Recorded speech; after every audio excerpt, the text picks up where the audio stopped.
DR. I remember my first time inside with my vision. Distorted by a bright light. Focus now, I'm seeing two. Mental math has double vision. My heart's still beating, but it's like I'm in heaven.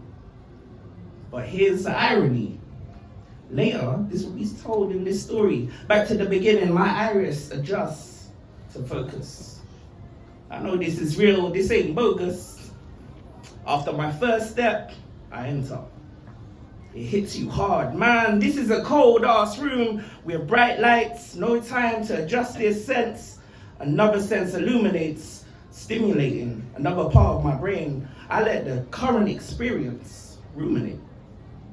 The olfactory is now switched on, stimulating my nostrils. It widens to a strange, acceptable embalmed scent. I'm already thrilled. That part of my studies is in this room. I can't get over it. This was my hyperbolic educational home. Respectful, feeling like a ginger lad called Dexter. He had a lab too.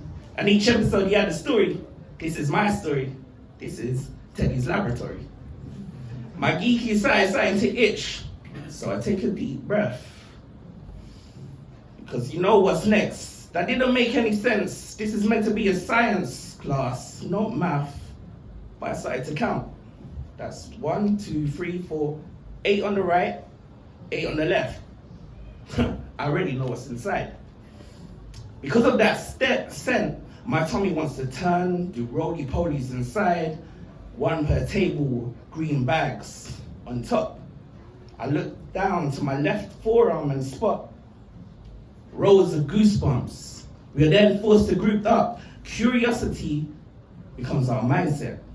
As it's 6 per table, that's one set. As we gather around, as we wear our blue lab coat gowns, our medical supervisor does the honors, a brief silence. And just like a magician, it starts to feel intense with the sense of suspense. He grabs the hard green bag, and like a tablecloth, he dashes it above. At the same time, look at his face, his expression say, ta-da. He was waiting for a reaction. Deep down inside, I wanted to say, what the? Presented on the table, never in my life I finally see it. But you know what is weird? I just stood there, patient. I paused, stoic, and I started to focus and concentrate that this thing in front of me, a rock solid roadkill, but let's respect it, it was embalmed hard as a nut with a firm, cold, palpating touch. I couldn't believe it. It was a clean crime scene, no sign of forced entry, no blood, and it clicked. This dissecting room was fucking legit. This dead body was a human, now an educational tool called a cadaver. This was the beginning of my love in anatomy. Nganda Itong dissecting room. This became my education, and that to me is my love for anatomy.